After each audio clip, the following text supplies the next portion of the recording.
Muy buenos días nuevamente a todos. Como siempre les digo, ponemos los micrófonos en silencio cuando necesiten alguna pregunta.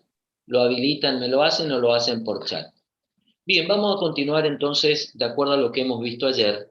Ayer ya les he presentado el nuevo tipo de integrales, que eran las integrales definidas, y habíamos visto cómo se las distinguía a las integrales definidas porque tenían extremos de integración. Ya vamos a ver por qué, y que nos daban como resultado un número real. Y también les he adelantado qué interpretación geométrica tiene ese resultado de la integral definida, es decir, ese número real que obtenemos como resultado de una integral definida, qué representaba geométricamente o cuál era su interpretación geométrica. Y habíamos visto que ese número representaba en valor absoluto el área encerrada por la función integrando los extremos de integración y el eje de las abscisas. Pero ahora vamos a demostrar que esto es así. Y entonces vamos a ver la definición de integral definida según Cauchy. Entonces vamos a ver la definición de integral definida según Cauchy. ¿Y por qué aclaro esto? Porque no es la única manera de demostrar la definición de integral definida, sino que hay otros procedimientos como también por la suma de Riemann. Cada uno puede estudiar por la bibliografía que quiera, por el apunte y puede desarrollar este tema por Cauchy o bien lo mismo lo puede desarrollar por suma de Riemann. Ningún problema. ¿Por qué yo doy justamente por Cauchy? Porque es la demostración más sencilla para que ustedes entiendan. Muy bien. ¿Cómo vamos a definir? Bueno, en primer lugar vamos a decir que vamos a tener una función positiva, monótona, creciente, definida en un intervalo cerrado AB. Quiere decir que el dominio de esta función es un intervalo de números reales que pueden ser todos los números reales o bien un subconjunto de números reales. Por eso decimos que este intervalo cerrado AB, que constituye el dominio de esta función que vamos a trabajar, está incluido ampliamente en los números reales. Dada esta función, ¿qué vamos a hacer? Vamos a hacer una partición de ese intervalo en el cual está definida esta función. Es decir, lo vamos a dividir en n subintervalos. ¿Y qué cantidad? La cantidad que querramos.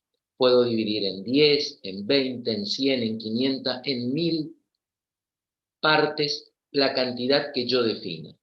A esa cantidad de subintervalos o de particiones en la que yo haga al intervalo dado AB, vamos a llamar n. O sea que n va a representar el número de particiones del intervalo dado.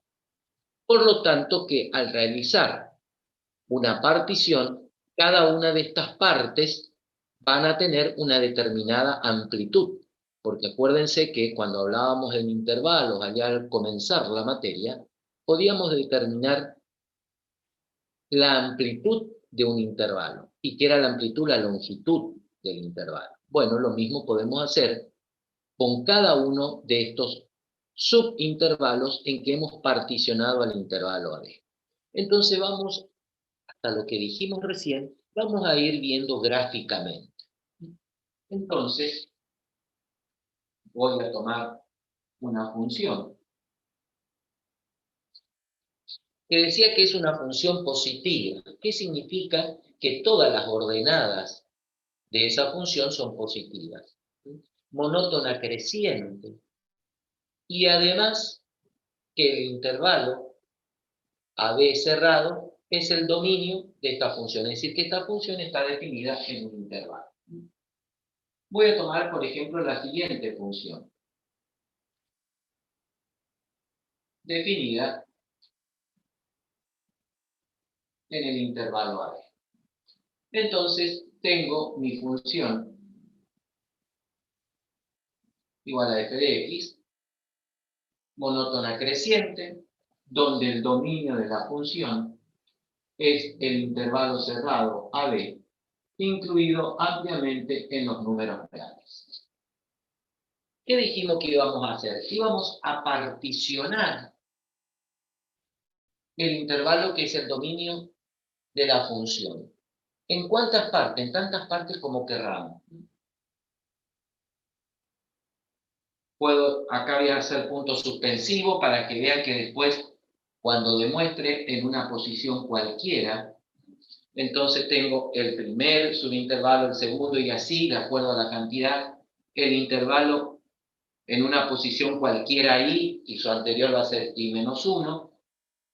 Por lo tanto, evidentemente, aquí tendré la posición n menos 1 y aquí la posición n, como aquí, obviamente, va a ser la posición 0. Por lo tanto, a esa posición 0 le corresponderá una abscisa x sub 0, a esta abscisa x sub 1, a esta abscisa x sub 2, punto suspensivo, porque de acuerdo a la cantidad de particiones que haga, acá tendré la abscisa para el punto anterior a la posición i, por eso esto será x sub i. Esta será la posición antes de la última, será x sub n menos 1, y la posición última, el extremo superior, será la abscisa x sub n, en que dividí a mi intervalo. Si no se dieron cuenta de lo que hice, les grafico nuevamente aquí. Si esto es mi intervalo AB, que es el dominio de la función, lo que hice es particionar.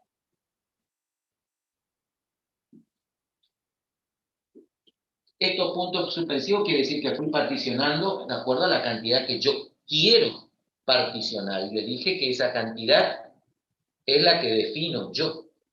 10, 20, 50, 100, 1000.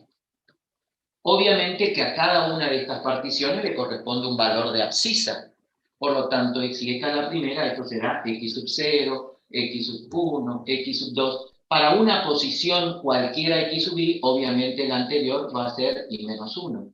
Y esta va a ser la última abscisa, porque es el extremo superior de mi partición, por lo tanto la anterior es n menos 1. Eso es lo que está hecho aquí. Repito, ¿cuántas particiones? Yo la definí.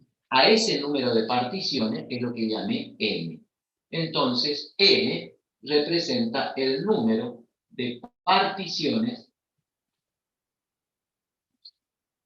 del intervalo AB. Donde cada uno de ellos corresponde a un subintervalo. Evidentemente, vemos que x sub 0 es menor que x sub 1, menor que x sub 2, menor y así sucesivamente que x sub i, menor que x sub n, donde esto es igual a b y esto es igual a a. ¿Y por qué? Y obviamente, porque a medida que nos desplazamos hacia la derecha, aumentan los valores de las abscisas. Por eso, esta es menor que esta menor que esta, y así sucesivamente hasta la última. Muy bien.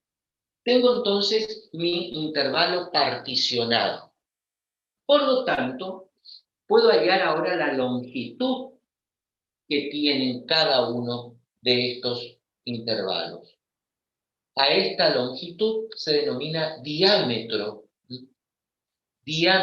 del intervalo. A la longitud, repito, de cada uno de estos subintervalos en que dividía el intervalo B, lo llamo diámetro. Y lo puedo calcular, porque para eso estudiamos cómo calcular la amplitud de un intervalo, la longitud de un intervalo. Y ustedes me dirán la primera pregunta.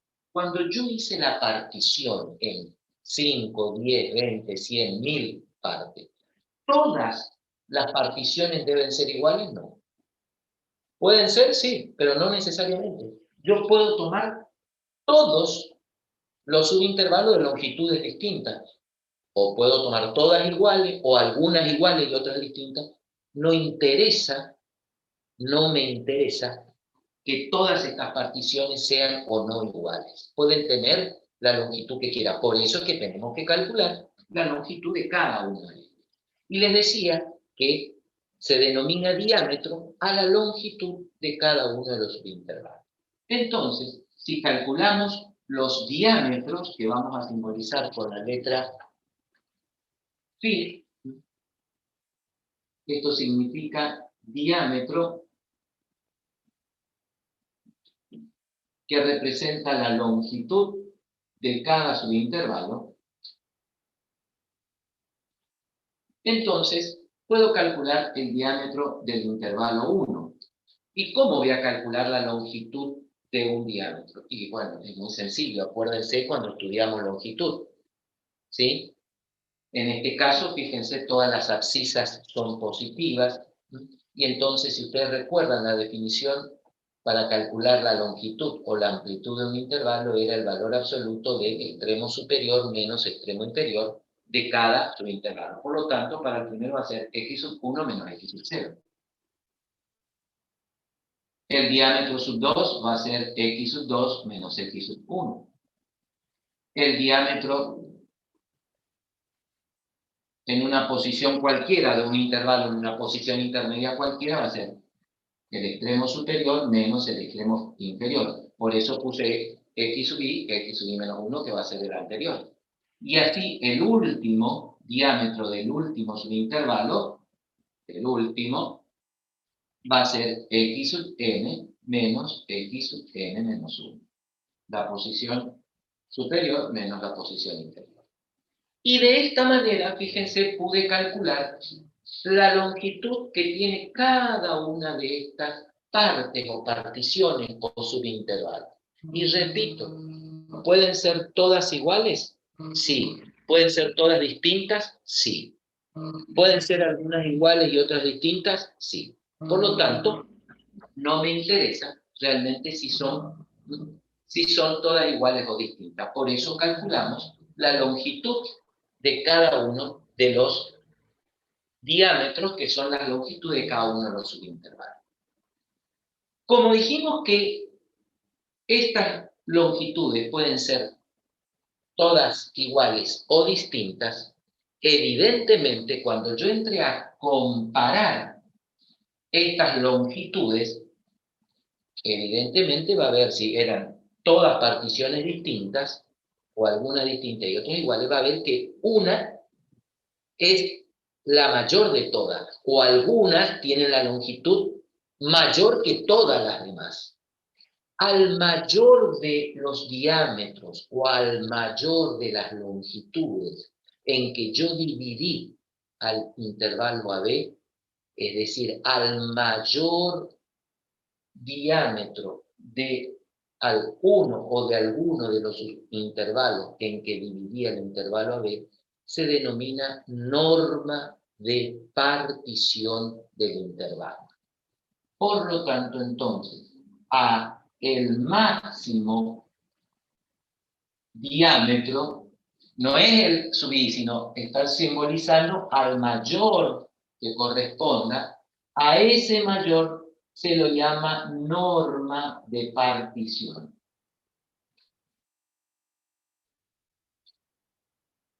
Y se lo simboliza con la letra griega delta. Delta, entonces, ¿qué está representando? Delta, llamada norma de partición, representa el máximo diámetro. Es decir, miro todas estas longitudes, al mayor o a la mayor de las longitudes, a esa se define como la norma de partición del intervalo.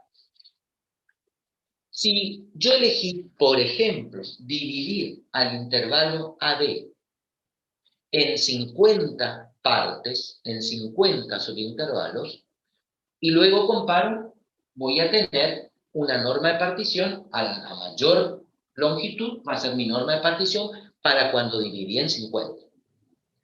Pero quiero dividir en 100. Obviamente que si tengo ahora 100 subintervalos, voy a tener, obviamente, otras longitudes distintas y voy a tener otra longitud máxima que para esos 100, la máxima longitud es su norma de partición. Cuando yo comparo dos particiones distintas, por ejemplo, una que hice en 50 y otra que hice en 100, se dice que una partición es más refinada que la otra a aquella que tiene la menor norma de partición. ¿Qué quiere decir esto? Si cuando yo hice la división en 50 y tuve una norma de partición de 1 centímetro, y cuando hice en el mismo intervalo, pero lo dividí en 100, obtuve una norma de partición de 0,5 centímetros. Y ahora comparo las normas de partición, una era 1 y otra era 0,5 centímetros. Se dice que la partición que tiene la menor norma de partición es más refinada que la otra. Eso significa, cuando yo hago o comparo particiones donde varío este número. Comparo y digo, aquella que tiene la menor norma de partición es una partición más refinada que la otra o las otras, porque no es lo mismo que yo haya dividido en 10, en 50, en 100, en 1000. La que tenga la menor norma de partición es más refinada comparada con las otras. Bien, hasta aquí. ¿Alguna pregunta? Porque si entendimos esto, ahora lo que sigue es muy sencillo. Profe, yo ¿Alguna tengo una pregunta, pregunta. chicos, hasta aquí? Profe, Estoy preguntando, chicos. hola. Sí, escucho. Cuando, o ¿Se sea, entendió usted hasta dijo aquí todo? que podía hacer todo distintos tamaños Espera las un poquitito que particiones. pongo más fuerte el sonido porque no te estoy escuchando. Ahora Sí, sí. sí, te escucho. Usted dijo que podíamos hacer Sí, las particiones del tamaño que nosotros queríamos. sí, En el caso que nosotros hagamos todas iguales el tamaño, sí. La ¿cómo norma de partición va a ser igual a esa. va a ser igual a esa nomás? Claro. Ah, Por ok. eso dije que, sí, todas estas longitudes son iguales. Es decir, φ1 igual a φ2 igual a φ igual y sub i igual. Todas son iguales y bueno, como todas son iguales, esa es la norma de partición. ¿Estamos? Sí, profe, gracias. Bien. Tengo, a ver, una pregunta en el chat, o lo que escribieron en el chat, lo leo, dice... Ah, perfecto. En realidad, acá me escriben, dice, es como cuando, si nosotros queremos representar una función, cuando más puntos tenemos, más perfecta es la gráfica. En realidad, aquí lo que vamos a hacer es algo similar, ¿sí? Pero a medida que avancemos, la persona que escribió esto, ¿no es cierto?, va a encontrar esa respuesta que yo no me la quiero adelantar. Pero es algo así de lo que escribe su compañero, pero ya lo vamos a verificar bien. Perfecto, dices para hacer una relación, correcto, si yo vinculo lo que dije con lo que dice su compañero, que cuando más puntos tenemos de una función, más perfecta es la gráfica, bueno, cuando más grande sea el número de particiones, más me voy a acercar al concepto de integral definida. Ya vamos a ver bien cuando terminemos de analizar esta definición. Bueno, entonces lo único que hicimos aquí es tener una función definida en un dominio y donde particionamos su dominio. Como el dominio es un intervalo, a cada uno de esos pedacitos en que dividimos lo llamamos subintervalo y calculamos las longitudes de cada uno de estos subintervalos. Y al mayor de estos subintervalos los llamamos norma de partición. Pero fíjense que también, así como a la amplitud de cada uno de estos subintervalos, los calculamos, los llamamos diámetro, si ahora asociamos a las variables estos conceptos que hemos visto, vimos que cada diámetro, cada longitud, se obtiene como la diferencia de abscisas, porque son, obviamente, pedacitos que están sobre el eje de las X. Por lo tanto, cada uno de estos pedacitos me está indicando una variación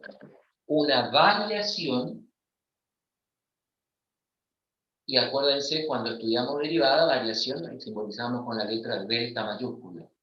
Una variación, en este caso de x. Por lo tanto, representa un delta x, un incremento de la variable independiente. x1 menos x sub 0 me da un incremento de x. x2 menos x1 me da 1. Por lo tanto, también a estos diámetros lo podemos simbolizar como un incremento de la variable independiente. Para el intervalo, subintervalo 1, delta x1. Para el 2, delta x2. Para el intervalo y, delta x sub y. Para el intervalo n, delta x, n. Por lo tanto, también a esos diámetros también los puedo llamar o los puedo simbolizar utilizando las variables, porque son obviamente diferencia de abscisa, variación de la abscisa en cada uno de los intervalos, que son incrementos de la variable independiente. Por lo tanto, entonces, asociando esta nomenclatura con este concepto, también podemos decir que la norma de partición es el máximo delta x sub i.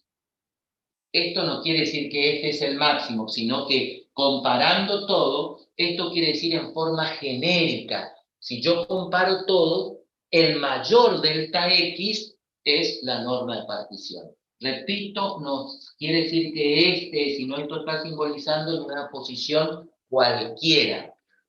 Si yo comparo todo, el mayor delta x es la norma de partición. Y significa en una posición cualquiera. Comprendida, obviamente, entre A y B, obviamente. Así que entonces también podemos simbolizar a esas longitudes como variaciones o incrementos de la variable independiente, y el máximo incremento de la variable independiente es lo que llamamos norma de partición. Muy bien. Yo tengo que ir borrando por tema de espacio, ¿no? Fíjense que si ahora seguimos analizando,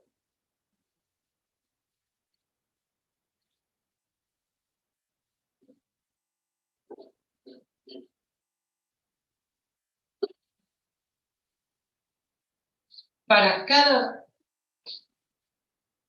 valor de la variable independiente, obviamente le corresponde un valor de función. Eso está obvio que si yo levanto ahora, por cada abscisa, estoy obteniendo, obviamente, su respectivo valor de función. Levanto acá y así sucesivamente. Si levanto por cada abscisa, estoy obteniendo su respectivo valor de función. Y así sucesivamente, por cada abscisa levanto y obtengo su respectivo valor de función. Ven ustedes entonces que así como particioné el intervalo AB, también al determinar los respectivos valores que le corresponden a la función, también la gráfica de la función quedó particionada en pequeños arcos. Pero fíjense que nosotros partimos de que esta función era monótona creciente, positiva, pero además es continua en ese intervalo AB. Esa función f de x es continua en el intervalo AB. Y ya sabemos qué quiere decir continua. En cada punto se cumplen las tres condiciones. Existe la función, existe el límite de la función en el entorno reducido del punto, y ambos valores son iguales. Y eso se cumple en cada punto. Por lo tanto, la función es continua en todo el intervalo AB. Pero fíjense que si la función es continua en el intervalo AB, se cumplen teoremas que hemos visto, por eso estudiamos justamente los teoremas de funciones continuas. Y si ustedes recuerdan, estos teoremas, había los teoremas enunciados por Weierstrass. ¿Y qué decían los teoremas enunciados por Weierstrass? Que si una función es continua, con seguridad, en el intervalo en que es continua, la función presenta un máximo y un mínimo absoluto. Por lo tanto, por ser una función continua, entonces por Weierstrass, esta función presenta un máximo absoluto y un mínimo absoluto. Que en este caso, por la forma que yo le dé a la función, el mínimo absoluto está en el extremo A y el máximo absoluto está en el extremo B. No quiere decir que eso tenga que ser así. Si yo hubiese tomado esta función, evidentemente, bueno, aquí nuevamente el mínimo está en el extremo, pero el máximo absoluto lo tengo aquí. Si esto a su vez yo hubiese tenido de esta manera, ni siquiera ninguno de los extremos está al máximo ni al mínimo, pero sí, por ser continua, tengo un mínimo absoluto y un máximo absoluto. Es decir, no necesariamente tiene que concluir con los extremos. Yo a los fines, para que entiendan la conceptualización, dibujé donde justamente esos máximo y mínimo absoluto están en los extremos. Pero repito, no quiere decir que sí o sí tiene que estar en los extremos. Porque la condición para que tenga máximo y mínimo absoluto es que la función sea continua en el intervalo en el que estoy trabajando. Teorema de Weierstrass. Por lo tanto, repito, se cumple en mi gráfica porque vemos que en este caso el mínimo absoluto coincide con el extremo inferior y el máximo absoluto coincide con el extremo superior. Repito, no quiere decir que tiene que estar en los extremos. ¿Pero por qué aclaramos esto? Porque si la función es continua en todo un intervalo, cuando estudiamos funciones continuas ya lo hemos visto, quiere decir que es continua en cada uno de los subintervalos en que hemos dividido el intervalo AB. Porque para que sea continua en todos los intervalos es porque es continua en cada punto del intervalo. Por lo tanto, la función es continua también en cada uno de los subintervalos en que hemos dividido a B. Y eso miremos, es lógico. Si miro, vemos que en cada porción la función es continua. Por lo tanto, entonces, como la función es continua, también en cada una de las particiones o subintervalos que hemos dividido al intervalo B, también se está cumpliendo este teorema. Por lo tanto, entonces, en cada subintervalo, también estoy teniendo un máximo y un mínimo absoluto. Porque en cada subintervalo la función es obviamente continua.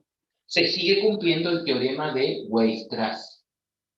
Y eso es lógico. Si nosotros miramos para el primer subintervalo, el mínimo absoluto lo tengo acá. Y aquí tendría, en el extremo superior, el máximo absoluto para ese intervalo. Voy a ir enumerando.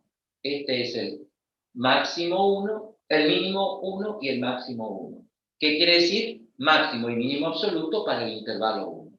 Y así, si voy estudiando esa conceptualización en cada uno de ellos, tengo que, si tomo el 2, lo que era el máximo absoluto para el subintervalo 1 se transforma en el mínimo absoluto, pero del subintervalo 2.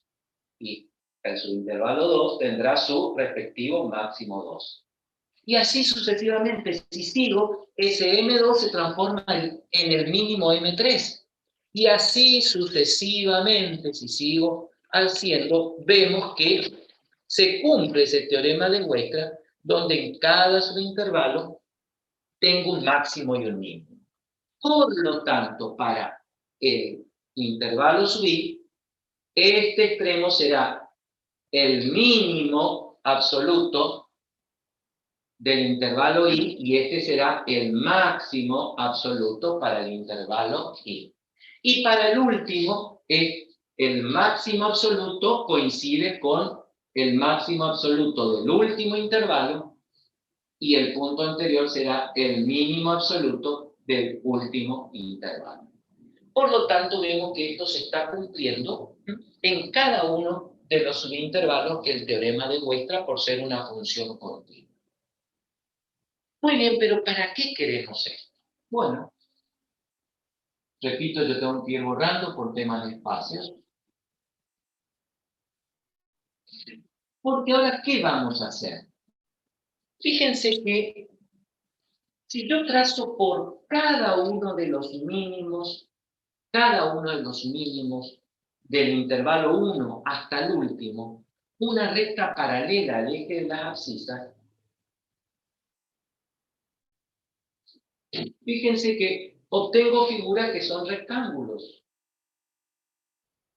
donde la base es la amplitud del primer intervalo y la altura es el mínimo del intervalo. Y eso ocurre para cada uno. Si tomo el siguiente, tengo este otro rectángulo, donde la base nuevamente es la amplitud del subintervalo y la altura es el mínimo de ese intervalo. Y así, si tomo un intervalo cualquiera, en una posición cualquiera, la base de ese rectángulo es la amplitud del intervalo y la altura es el mínimo. Y lo último, lo mismo para el último. Fíjense entonces que cuando yo hice esta partición del intervalo y determiné el máximo y el mínimo absoluto, y al trazar por cada uno de los mínimos una recta paralela al eje de la abscisa, lo que fui obteniendo son figuras geométricas muy sencillas, que en este caso son rectángulos. Y fíjense que yo puedo calcular el área de un rectángulo porque es muy fácil. Es muy fácil calcular el área de un rectángulo porque el área de un rectángulo se calcula como base por altura. Por lo tanto, el área de cualquiera de estos rectángulos va a ser el producto. La base siempre es la amplitud, es decir, el delta x sub y. Y la altura es el mínimo correspondiente a ese intervalo. Por lo tanto, entonces, puedo calcular las áreas que pasan por los mínimos o áreas también denominadas inferiores, que tienen como base la amplitud del intervalo y como altura el mínimo. Por eso, las áreas cuya altura es el mínimo o área inferior. ¿Por qué inferior? Y porque todas estas áreas de todos estos rectángulos quedan siempre por debajo de la función que yo estoy trabajando. Fíjense que todas las alturas, que son los mínimos, siempre están por debajo de la función. Por eso digo un área inferior ¿a quién? Y es inferior, obviamente, a la función. Si yo tomo cualquier rectángulo, siempre el área es inferior, ¿sí?, a la función porque se encuentra por debajo de la función. Y entonces, si yo calculo el área de cada uno de las áreas inferiores de cada uno de los subintervalos, el área inferior para el subintervalo 1 va a ser igual la base a delta x sub 1 y la altura m sub 1. Quiere decir que va a ser m sub 1 por delta x sub 1. Si hay el área inferior para el subintervalo 2, va a ser el mínimo m sub 2 por delta x sub 2. Para una posición cualquiera, el área inferior para una posición cualquiera va a ser su mínimo por delta x sub y. Y el último, el área inferior del último subintervalo, va a ser el mínimo del último intervalo por delta x sub. Fíjense entonces que puedo hallar el área de cada uno de estos rectángulos. Y así como hay el área de cada uno de estos rectángulos, yo puedo sumar todas estas áreas y lo que voy a encontrar siempre son una suma de áreas de rectángulo. Si yo quiero encontrar el área inferior total de todos estos rectángulos que quedan por debajo, ¿qué tendría que hacer con cada una de estas?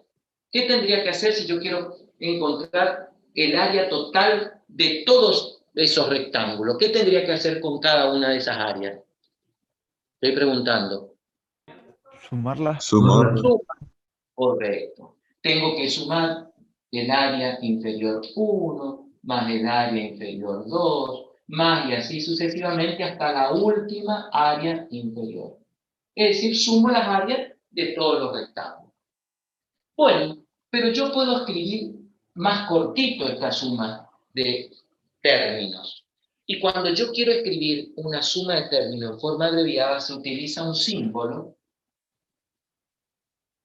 que se llama justamente sumatoria. Ese símbolo se llama sumatoria. Sumatoria de las áreas inferiores. A inferiores I. ¿Por qué? Porque I es el que varía desde la primera área, desde 1 hasta la última, y se coloca así. Esto es lo que está indicando la variación. Sumatoria de las áreas inferiores con I que varía desde la primera área hasta la última. Entonces se escribe I igual a 1 y acá encima se pone el último. Este símbolo sintetiza esa suma de todas las áreas. Ese símbolo, justamente llamado sumatoria, indica la suma de todas las áreas inferiores. Pregunto, porque tengo que, repito, ir borrando. ¿Se entendió esto que está hasta aquí? Sí, profe. ¿Se entendió? ¿Todos entendieron, chicos? Sí, profe. Pero estoy preguntando, ¿se entendió? Sí, profe. Bien. Fíjense que, ¿qué hicimos con esto aquí? Calculamos áreas de rectángulos que tenían como altura siempre el mínimo, es decir, estaban por debajo. Pero la pregunta es, ¿y por qué hizo por el mínimo y no hace por el máximo? Bueno, entonces ahora vamos a hacer por el máximo. Esto era utilizando el mínimo de cada subintervalo. Pero así como utiliza el mínimo, también puedo utilizar el máximo. ¿Qué hago ahora entonces? Por los máximos, trazo rectas paralelas al eje de las abscisas. Este era el máximo para el punto, entonces trazo una paralela. Y ahora también, fíjense, tengo un rectángulo.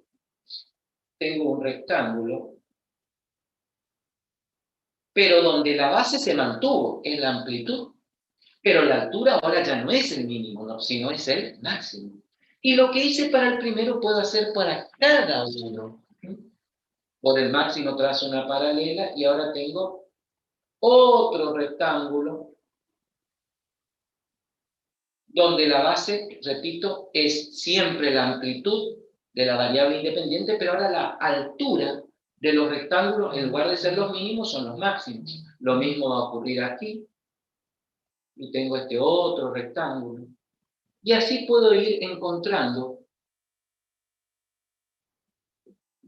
el área del rectángulo, pero que ahora, en lugar de tener como altura el mínimo, tiene como altura el máximo. Y fíjense que ahora, así como a estas áreas llamábamos inferiores, porque estaban por debajo de la función, ahora las áreas de estos rectángulos que tienen como altura el máximo de cada intervalo, son superiores a la función, porque la función está adentro, o quedó adentro, fíjense, quedó adentro de esos rectángulos. Por lo tanto, si quedó adentro, las áreas que tienen como altura los máximos, fíjense, superan a la función. Por lo tanto, podemos decir que son áreas superiores ahora las que tienen como altura el máximo en cada subintervalo y la base siempre es la misma. Entonces, así como hicimos con las áreas inferiores, voy a calcular ahora las áreas superiores. Y voy a simbolizar áreas superiores, sub I. Muy bien, voy a calcular entonces cada una de esas áreas y entonces voy a tener el área superior para el primer intervalo y lo que cambia es que la altura, en lugar de ser el mínimo, es el máximo, va a ser el máximo del intervalo 1 y la amplitud es la misma porque es la variación de la variable independiente, el mismo delta x. Y las bases son las mismas que las anteriores. Lo que cambia es la altura para El subintervalo 2 será el máximo de ese intervalo por delta x sub 2. Así sucesivamente, para una posición cualquiera, será el máximo de ese intervalo por delta x sub y. Y para la última, será el máximo del intervalo n por delta x. Por lo tanto, exactamente como hicimos en el caso anterior, puedo encontrar la suma de todas las áreas superiores, es decir, de todos estos rectángulos que superan a la función. Y entonces, si yo quiero encontrar la suma de todas las áreas, tendré que el área superior total va a ser igual al área superior 1 más el área superior del rectángulo 2 más y así sucesivamente al área superior del intervalo L. Y lo mismo que dije, puedo sintetizar la suma de todas esas áreas con el símbolo sumatoria, que me va a dar el área total sumando las áreas de cada uno de esos rectángulos que están por encima de la función. Y esto entonces va a ser de las áreas superiores, con i variando desde la primer área, el primer rectángulo, hasta el punto. Y entonces fíjense que así como hemos hallado la suma de las áreas inferiores, tengo las áreas superiores. Fíjense que las áreas inferiores estaban por debajo de la función y las superiores están por encima de la función de estos rectángulos. Pero fíjense que así como yo hallé la suma de las áreas por debajo, cuya altura eran los mínimos, y por encima, cuya altura es el máximo, puedo hallar un área intermedia entre las dos. Puedo hallar un área intermedia entre la mínima y la máxima en cada subintervalo. Puedo hallar el área de un rectángulo medio. ¿Qué quiere decir eso? Que la base del rectángulo es siempre la misma, porque voy a considerar cada una de las particiones. Pero lo que se va a modificar es que voy a tomar una altura media entre el mínimo y el máximo de cada intervalo. ¿Qué significa eso entonces? Que en cada subintervalo voy a elegir un punto cualquiera, y voy a determinar, obviamente, su valor de función. Y obviamente voy a obtener el valor de función que le corresponde a ese punto elegido en cada subintervalo. ¿Puede ser el punto que está en la mitad? Sí.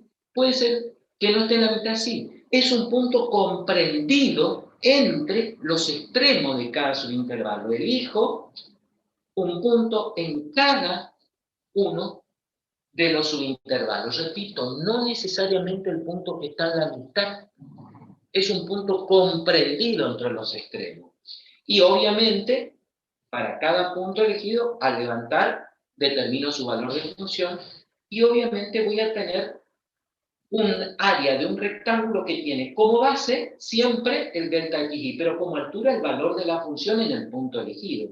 Y fíjense que ese rectángulo queda comprendido entre el rectángulo inferior y el rectángulo de área superior. Por eso decimos que estamos viendo en este caso un área media, no que quiere decir en la mitad, un área comprendida entre el área inferior y el área superior. Eso es lo que estamos calculando.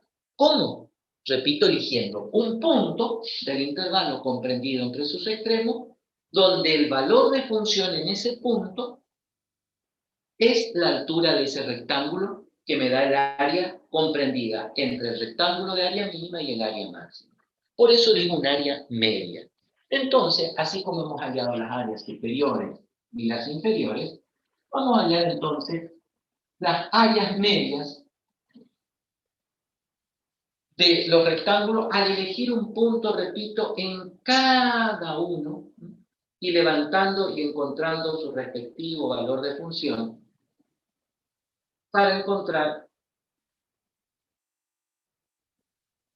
esas áreas medias. Y entonces ahora, en lugar de ser áreas superiores, van a ser áreas medias. Áreas medias. el área media 1 va a ser, la base es siempre la misma, y la altura es el valor de la función en un punto C. ¿Por qué pongo C? Si ya utilicé AD, a los puntos C, o los puntos medios le voy a llamar C. C1, C2, CI, CN. El valor de la función en un punto C. C1 es un valor comprendido entre x sub 0 y x sub 1. C2 es un punto comprendido entre x1 y x2. Y así sucesivamente. C sub n en el último va a ser un punto comprendido entre xn menos 1 y xn. Un punto comprendido entre cada uno de ellos. Para calcular el área, repito, es de un rectángulo. La altura es el valor de la función en el punto elegido. Y la base es siempre la misma. Por lo tanto, esto es delta x punto. El área media en el punto 2 va a ser igual. El valor de la función en el punto 2 por delta x2. Y así sucesivamente, el área media en el intervalo sub i será el valor de la función en el punto c sub i por delta x sub i. El área media en el último subintervalo será el valor de la función en c sub n por delta x sub n. Fíjense entonces que hemos hallado el área de rectángulos comprendidos entre el superior y el inferior. Por eso le llamamos área media. Lo mismo que hicimos en los casos anteriores, pero el área media total. Por lo tanto, va a ser igual al área media 1 más el área media 2. Y así sucesivamente hasta el área media del último rectángulo. Y utilizando el símbolo sumatoria, el área media total es la sumatoria de las áreas medias variando desde la primera hasta la última. Y hemos entonces, ¿qué he hecho en toda esta explicación? Dividir al intervalo AB en la cantidad de partes que quiera. Calculamos las longitudes de cada una de esas particiones o subintervalos. A la mayor longitud de los subintervalos llamada norma de partición, por cada uno de los extremos obtuvimos los valores de función y por ser una función continua, por el teorema de Wiener, la función tiene un máximo y un mínimo absoluto que se repite en cada uno de los subintervalos porque la función es continua en cada uno de los subintervalos. Y luego hemos calculado áreas de figuras muy fáciles que son rectángulos, donde en cualquiera de las áreas siempre las bases son las longitudes o amplitudes del intervalo y variaban las alturas. Para las áreas que estaban por debajo de la función, por eso llamamos inferiores, la altura era el mínimo. Para las que estaban por encima, la altura era el máximo.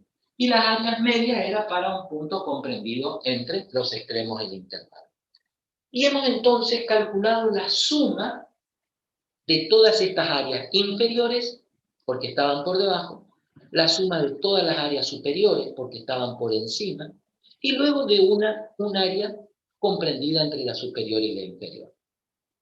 Pregunto, ¿se entendió todo esto? Porque si entendimos esto, ya entendimos, nos falta un paso y llegamos a la conceptualización. ¿Alguna pregunta? ¿Se entendió lo que hemos hecho? Sí, se entendió, profe. ¿Alguien tiene alguna duda? Bueno, fíjense entonces que esto que hemos hecho acá, partimos de hacer una división del intervalo. Y que yo le dije que cada uno elegía. Podía ser 10, 15, 20, 2000, 1.000.000. Pero también les definí que cuando mayor es el número de particiones, mayor es la cantidad, el valor n, que era el número de particiones, decíamos que la partición era más refinada, porque el delta, la norma de partición, era más chica. Teniendo en cuenta esta conceptualización, ¿qué les parece? Si yo, en primer lugar, divido en 100. Y obtengo y hago todo este cálculo. Pero digo, no, voy a hacer en 500. Y hago todo de nuevamente el cálculo. Evidentemente, la norma de partición va disminuyendo. Y obviamente, si estoy aumentando la cantidad de particiones, estas amplitudes cada vez se hacen más chiquititas. ¿Qué pasa? ¿Qué pasa si yo divido en un número cada vez más grande al intervalo AB? Hago cada vez más grande la cantidad de particiones. La norma de partición, ¿a cuánto va a tender? ¿A infinito? Escuchen la pregunta.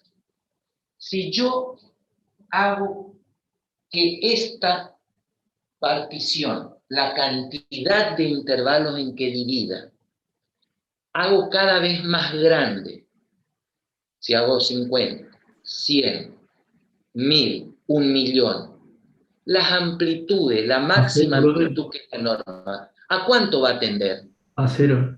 A cero. A cero, porque cada vez se hace más chiquitita la amplitud. Por lo tanto, puedo decir entonces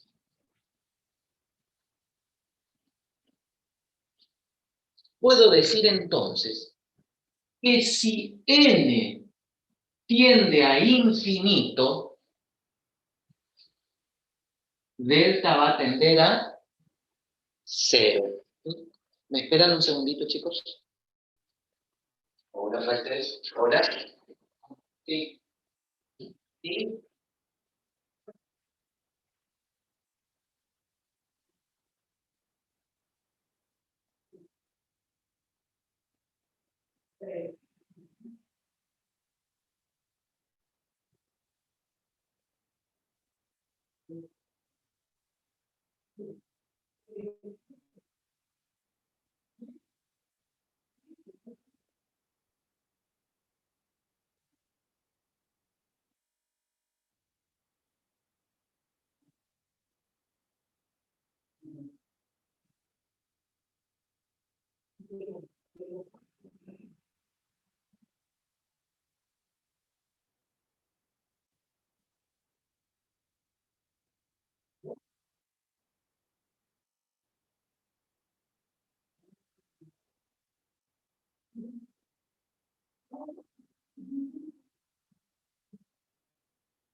Disculpen, chicos, pero tuve una llamada, ustedes no lo escuchan porque están en vibración, pero tenía que atenderlo.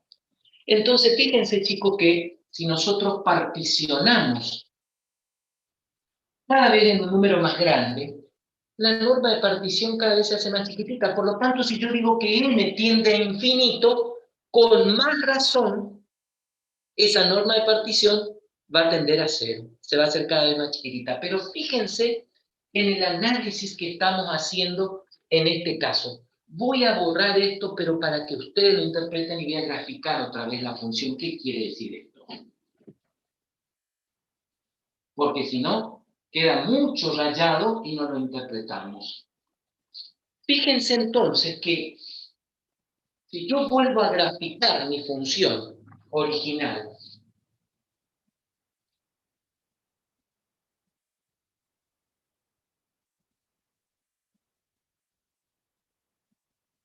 fíjense entonces que no es lo mismo que yo haya dividido esto de esta manera, a que yo cada vez esto lo vuelva a dividir y cada vez esto se haga más chiquitito. ¿Qué va a pasar?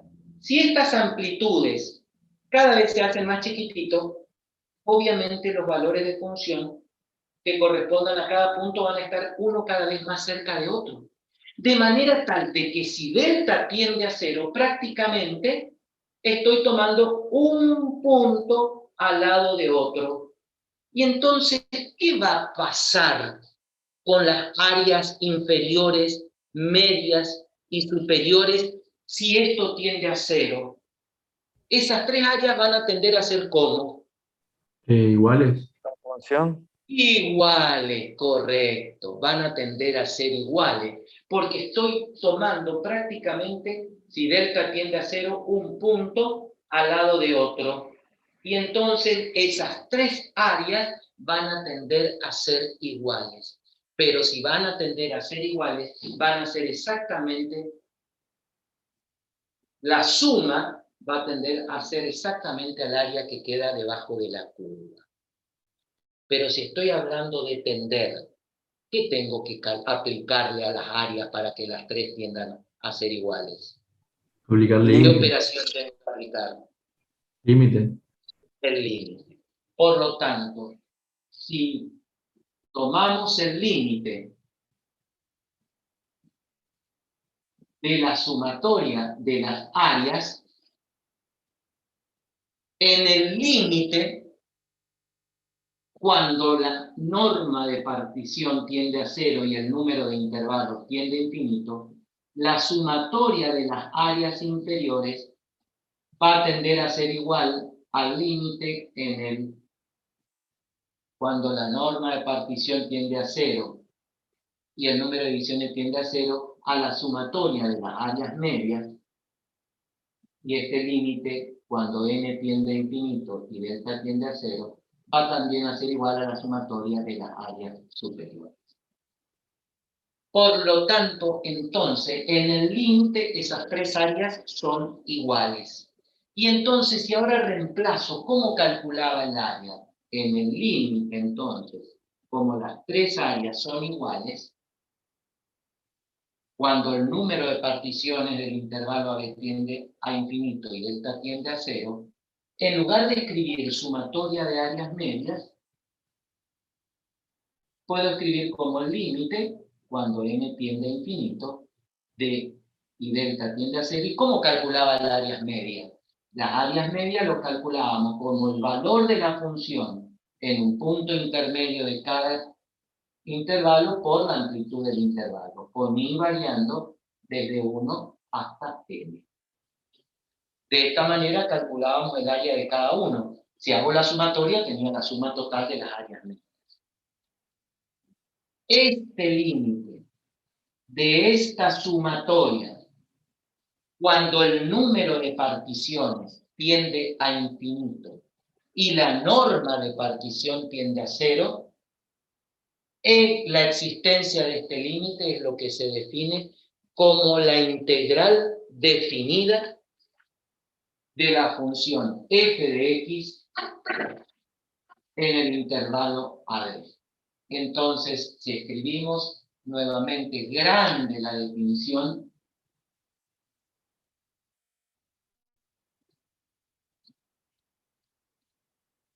el límite, si existe, cuando la cantidad de subintervalos tiende a infinito y la norma de partición tiende a cero, de la sumatoria de las áreas medias. ¿Por qué tomé la área media? Porque dijimos que en el límite las tres áreas son iguales. Con i variando desde 1 hasta n de las áreas medias, que era el cálculo de el valor de la función por delta x sub i, que era la base del rectángulo. Si este límite existe de esta sumatoria, ese límite se define como la integral definida en el intervalo AB, porque para encontrar las áreas yo tomo un intervalo. Por eso entonces la integral definida en el intervalo AB de la función dada diferencial de x. Por lo tanto, ¿por qué de delta pasamos a diferencial? Y porque evidentemente esos deltas tienden cada vez más a cero. Por eso entonces son un diferencial de x. Y esta entonces es la definición de integral técnica. ¿Por qué Fíjense, dijimos que representa un número. Y porque fíjense que si nosotros, para llegar a esta conclusión, partimos de áreas. Y evidentemente el área es un número. Por lo tanto, entonces una integral definida me da como resultado un número real. Pero, ¿por qué geométricamente representa un área? Y por qué lo mismo. Porque para llegar a esta conclusión, ¿qué hemos hecho? Cálculo de áreas. Áreas inferiores, superiores y medias, que en el límite son iguales y me dan exactamente el área que queda debajo de la función entre los extremos de integración y el eje de las abscisas. Por eso, entonces, este número representa a la integral definida. Y ya expliqué que esto es un número real, pero para que represente un área, obviamente ese número real tiene que estar en valor absoluto. ¿Por qué? Y porque un número real puede ser positivo o negativo, pero el área es positiva, entonces, ¿qué pasa si me da negativa? Y es porque ya les expliqué que da negativo cuando la función tiene todas sus ordenadas en un cuadrante negativo, donde las ordenadas son negativas.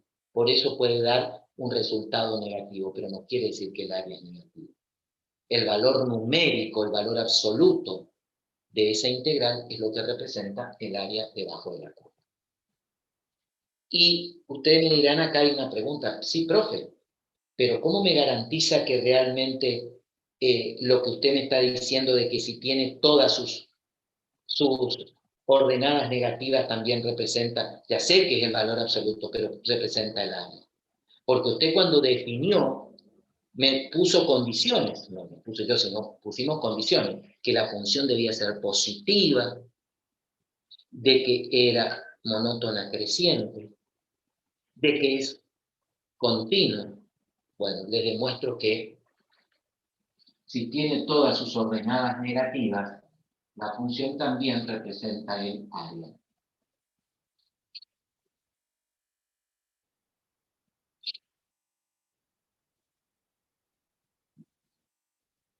Fíjense si tengo el intervalo AB y tengo esta función.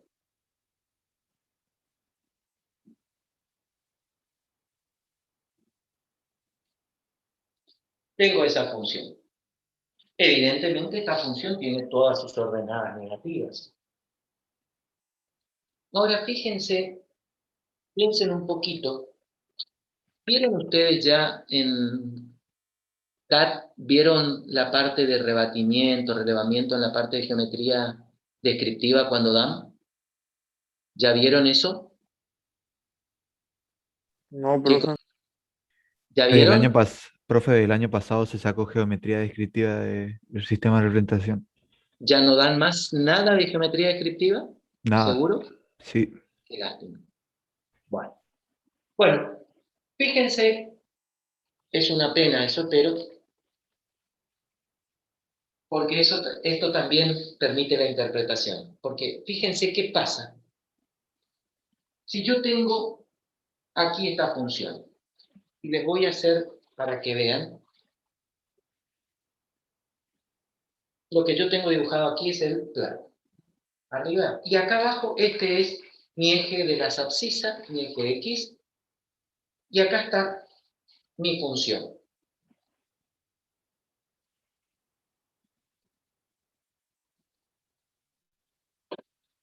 Así lo tengo. ¿Sí? ¿Qué pasa si ahora, manteniendo el eje X fijo, este semiplano negativo, yo lo llevo arriba? Hago un rebatimiento del plano alrededor del eje X, manteniendo obviamente el eje X fijo. Si yo hago ese rebatimiento, evidentemente esta ordenada negativa al rebatirlo queda acá arriba. Esta misma longitud es esa misma longitud. Pues lo único que hice es llevarlo hacia arriba. Por lo tanto, esta longitud, tengo esta longitud. ¿Y qué me va a quedar? Esta gráfica exactamente arriba. Y entonces, si yo miro este valor numérico y este valor numérico, ¿son iguales o distintos? El valor numérico, dije.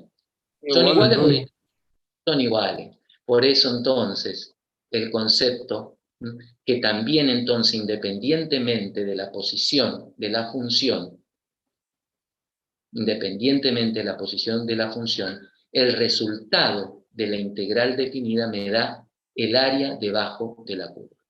Y si, repito, da un número real negativo, es porque ocurre esta situación y entonces lo tomo en valor absoluto. ¿Entendido esto, chicos? Sí, ¿Entendido? Sí, profe. Bueno, esta entonces es la definición de integral definida. Muy bien.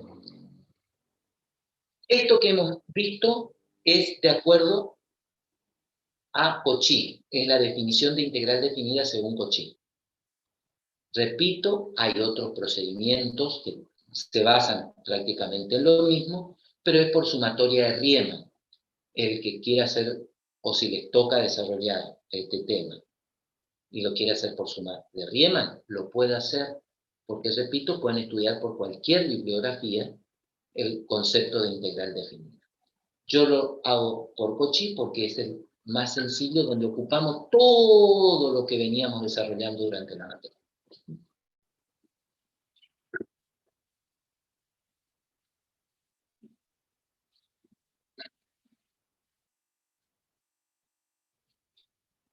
Bueno, propiedades de la integral definida. Bueno, la integral definida es una integral. Por lo tanto, las mismas propiedades que hemos visto cuando empezamos a estudiar integrales, que eran las indefinidas, se verifican en la integral definida. No puede modificarse porque la integral definida es un tipo de integral, por lo tanto, las propiedades vistas se cumplen. ¿Qué significa? Que si yo tengo que resolver la integral definida de una constante por una función f de x, donde k pertenece a los números reales y k distinto de 0, y tiene que ser distinto de 0, porque si no se anula todo, las constantes salen fuera del signo integral. Por lo tanto, saco la constante afuera y resuelvo la integral. Por lo tanto, la misma propiedad. Si yo tengo la integral definida de una suma o resta de funciones, lo mismo, el signo integral es distributivo respecto a los... Por lo tanto, aquí esto va a ser igual a la integral definida de la función f, más o menos, dependiendo si es suma o resta, la integral definida de la función g. Por lo tanto, se verifica la misma propiedad, que el signo integral es distributivo respecto a la suma y resta de funciones. Ahora, ¿qué pasa si yo tengo que resolver una integral donde los extremos de integración son iguales? ¿Cuánto vale esta integral? Que el extremo inferior y superior son iguales. ¿Cuánto vale esa integral? ¿Cuál es su F de A, valor? profe. ¿Cuánto? F de A. Piensen, de acuerdo al concepto que hemos visto. ¿Cuánto vale esa integral cuando la integral definida, cuando... Sí, escucho, ¿cómo? ¿No es ¿Cuánto? 0? ¿No era 0? 0, muy bien, 0. Fíjense que, ¿por qué vale 0? Y porque fíjense que dijimos que una integral definida da como resultado un número que representa un área. Entonces, si yo tengo una función cualquiera definida en un intervalo a b, y yo estoy integrando y el extremo inferior es A y el extremo superior es A. Estoy teniendo una línea, y una línea no tiene área, tiene longitud. Por lo tanto, evidentemente no hay área. Entonces, cuando resuelvo una integral de extremos inferior y superior iguales, o los extremos son iguales, evidentemente no hay área. Y si no hay área, evidentemente su valor es 0. Por lo tanto, entonces, propiedad de las integrales definidas, toda integral definida de extremos iguales, superior e inferior, vale 0. Eso sí es propio de la integral definida. Otra propiedad propia de las integrales definidas. ¿Qué pasa si yo permuto los extremos de integración? ¿Puedo hacerlo? Sí, puedo hacerlo. Tengo el extremo inferior y el extremo superior. Pero ¿qué pasa si yo permuto los extremos de integración? Ahora acá está el inferior y acá está el superior, de acuerdo a la integral dada. ¿Puedo hacerlo? Le dije sí. Pero ¿qué pasa? Si se permutan los extremos de integración, la integral mantiene su valor absoluto, pero cambia de signo. Esa es la propiedad que cumplen. Es decir, si este valor me daba 4, esto me va a dar menos 4. Eso significa. Permutar los extremos de integración significa que la integral mantiene su valor absoluto, el valor numérico, pero cambia de signo. Y por último, ¿qué pasa si yo tengo que resolver esta integral?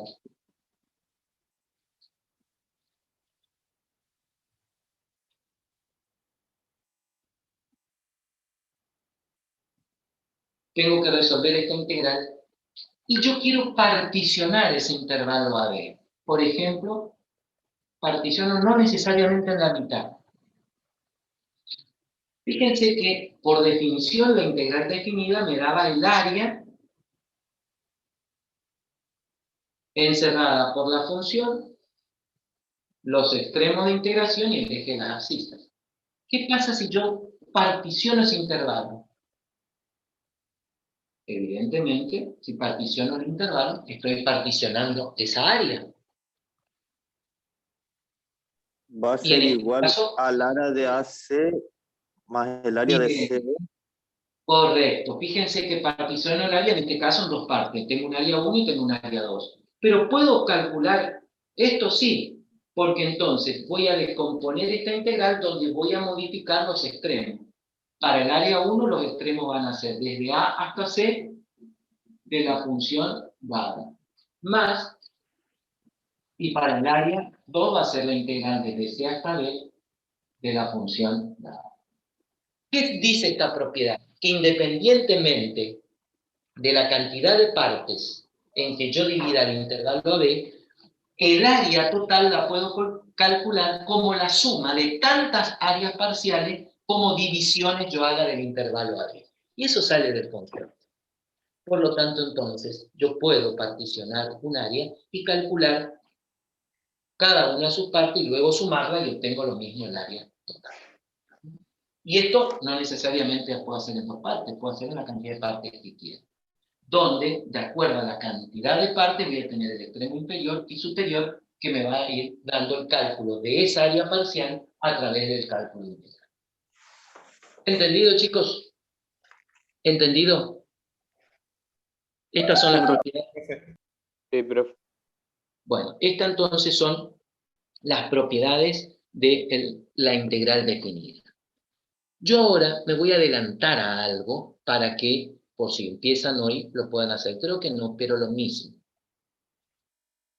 ¿Cómo resolver? Porque hasta ahora hemos visto el concepto que representa una integral definida, pero no hemos visto cómo se calcula, cómo se hace el cálculo. Bueno, para llegar a demostrar el cálculo, yo tengo que primero demostrarle dos teoremas, que se llama teorema del valor medio del cálculo integral, que necesito para demostrarle el teorema de la función área, o de la función derivada de la función área. Esos dos teoremas para demostrar la regla de Barrow. Y justamente una integral definida se calcula por la regla de Barrow. Para demostrar la regla de Barrow necesito el teorema de la función área. Y para demostrar el teorema de la función área necesito el teorema del valor medio del cálculo integral.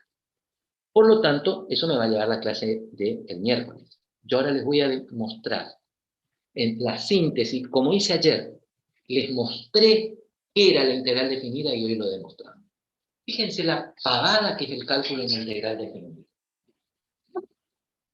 Pero tenemos que demostrar desde la teoría que eso se explique después.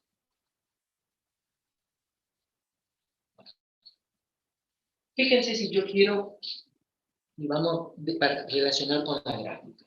Tengo una función f de x igual a x cuadrado más 1. Y quiero calcular el área encerrada por esta parábola en el intervalo 1, 3. Esto es lo que estoy llamando AB. Entonces lo primero que voy a hacer es graficar. Voy a graficar la parte de la parábola que necesito para calcular el área, no toda la función, ¿eh? Y voy a graficar en ese intervalo. Bueno, si le doy 0, obviamente me da 1. Si le doy 1, ya me da 2.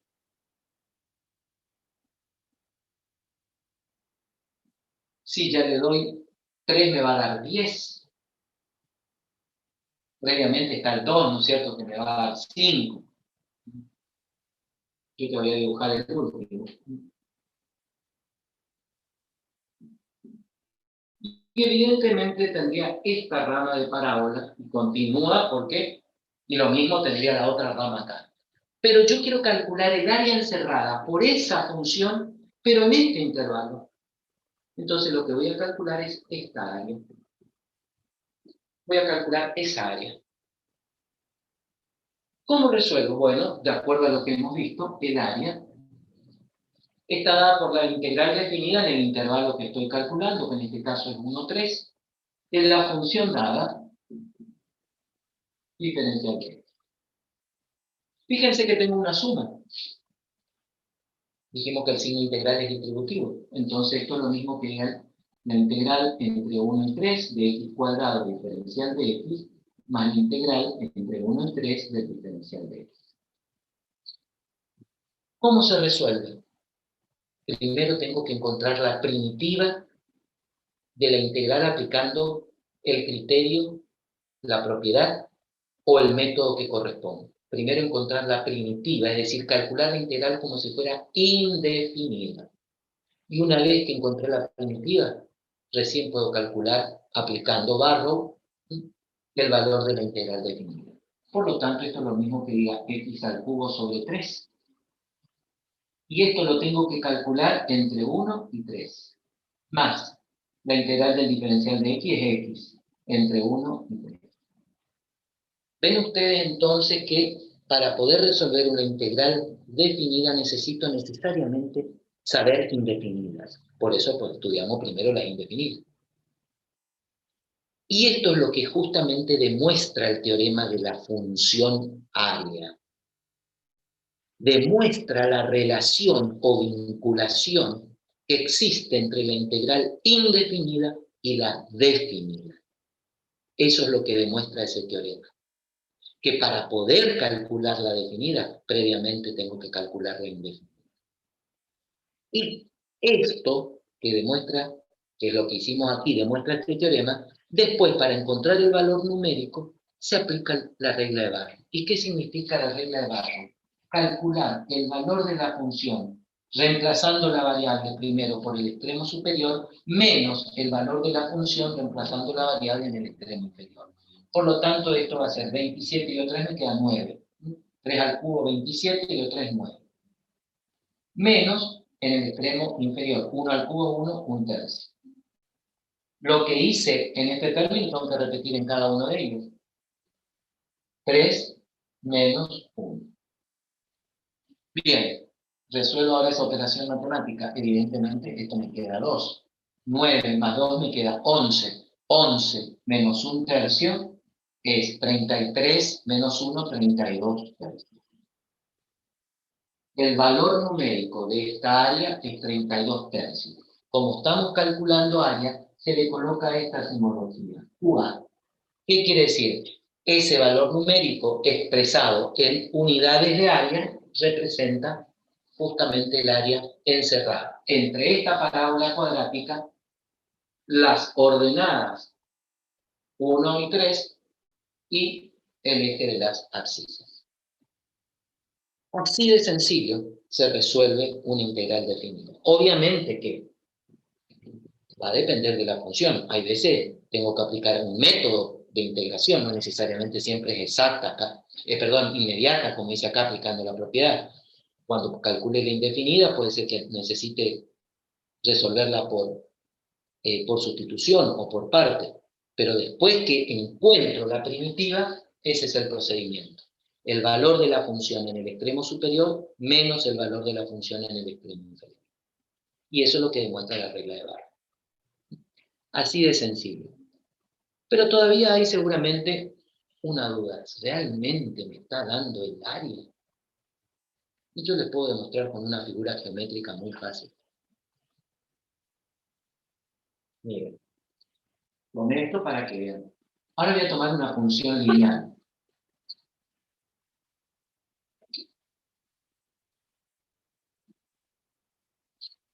Voy a tomar la función lineal, por ejemplo, x menos 1.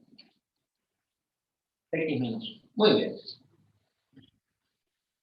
Dejo el mismo intervalo. No quiere decir que sea siempre, pero dejo nada más a los fines de resolver. Y entonces, si tomo me va a quedar, si le doy 1 me da 0, la función. Si le doy 3, ya me da 2. Por lo tanto, esa es la función x menos 1. Fíjense que si le doy 0, obviamente me está dando menos 1.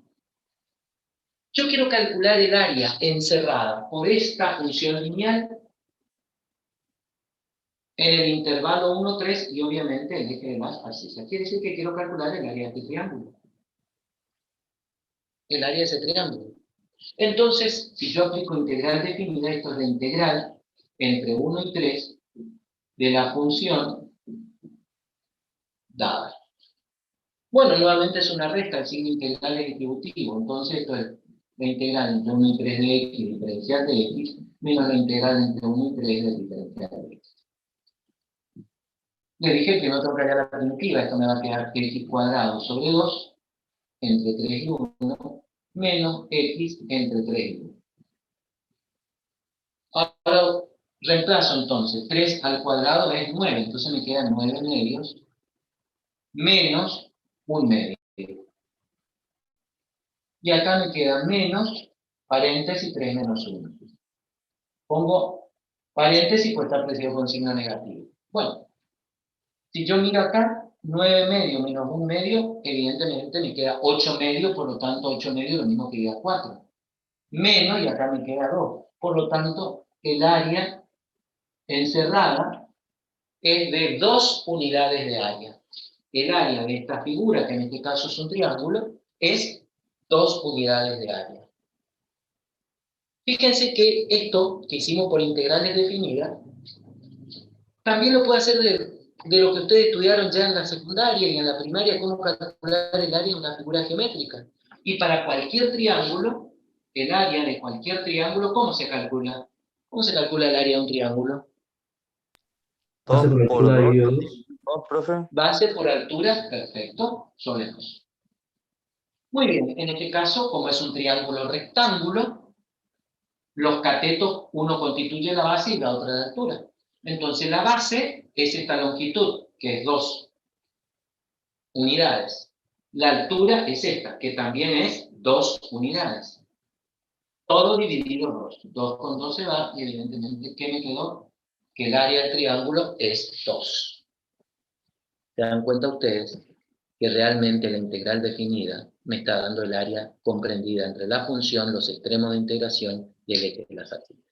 Así como demostré con un triángulo, puedo hacer con cualquier figura geométrica, y esto entonces después generaliza a cualquier función como el ejemplo que vi de la parábola. ¿Se entendió, chicos? Repito, esto vamos a demostrar, pero necesito esos teoremas previos para todo esto, pero ya lo tienen cómo se hace en el cálculo. ¿Se entendió, chicos? ¿Se entendió? Sí, ¿Alguna profe. pregunta? ¿Alguna pregunta? Bueno, buen fin de semana, saludo a sus papás para el domingo, ¿sí? Y para el que ya es papá, también feliz día. Nos vemos. Dale, Vamos, profe, profe. nos vemos. Nos vemos, Profe, profe. Buen Feliz día. día del ingeniero que era ayer, profe. Bueno, olvidamos. muchas gracias. Bueno, muchas gracias. Hasta luego, profe. Buen fin de. Hasta luego.